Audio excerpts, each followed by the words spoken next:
दिल्ली में UPSC mains की तैयारी कर रहे अभ्यर्थी दीपक मीणा के परिजनों ने हत्या की आशंका जताई। दीपक के पिता का कहना है कि दीपक के साथ धोखा हुआ है। मैंने उसके डेड बॉडी को देखा है। जिस रस्सी से उसने लटका हुआ था वह रस्सी पुरानी थी। दीपक के पिता का कहना है कि यदि दीपक को फांसी लगानी होती तो नई रस्सी बाजार से खरीद कर लाता। पिता ने आरोप लगाया है कि दीपक ने एक शर्ट पहन रखी थी। उसके अलावा एक शर्ट और फांसी लगाने के समय उसके कंधे पर मिली है, जो फटी हुई हालत में थी।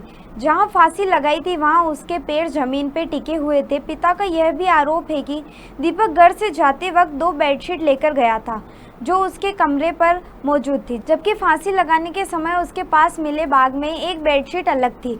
उसने आत्महत्या नहीं की, उसे मारकर फांसी पर लटकाया गया।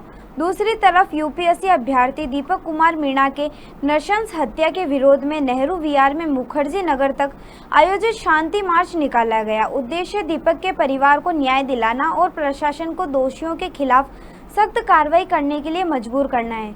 हम सभी का कर्तव्य है कि ऐसी घटनाओं के खिलाफ एकजुट होकर खड़े हों, ताकि भविष्य में कोई और दीपक इस तरह की हिंसा का शिकार न हो। आपकी भागीदारी और समर्थन से ही न्याय संभव है। मृतक दीपक मीणा के पिता चंदूलाल मीणा ने बताया कि 9 जुलाई को पहली बार दीपक मुखर्जी नगर में यूपीएससी मेंस की तैयारी के लिए कोचिंग में एडमिशन लिया था। दिल्ली जाने से पहले दीपक अपने पिता को कहकर गया था कि अब यूपीएससी पास करने के बाद ही आऊँगा, और उसने अपनी मां को कहा कि तुम्हें सोने की गद्दी पर बिठाऊंगा, चिंता मत करना।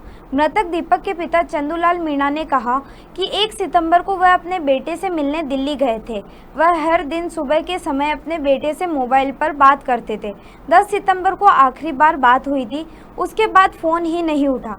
इस पर घरवाले चिंतित हो गए। दिल्ली जाकर पिता ने दीपक को कोचिंग सहित कई जगहों पर तलाश किया, लेकिन दीपक की कोई खबर नहीं मिली। पिता ने 14 सितंबर को मुखर्जी नगर थाने में गुमशुदगी दर्ज करवाई। इसके बाद 20 सितंबर को दीपक का शव मिला।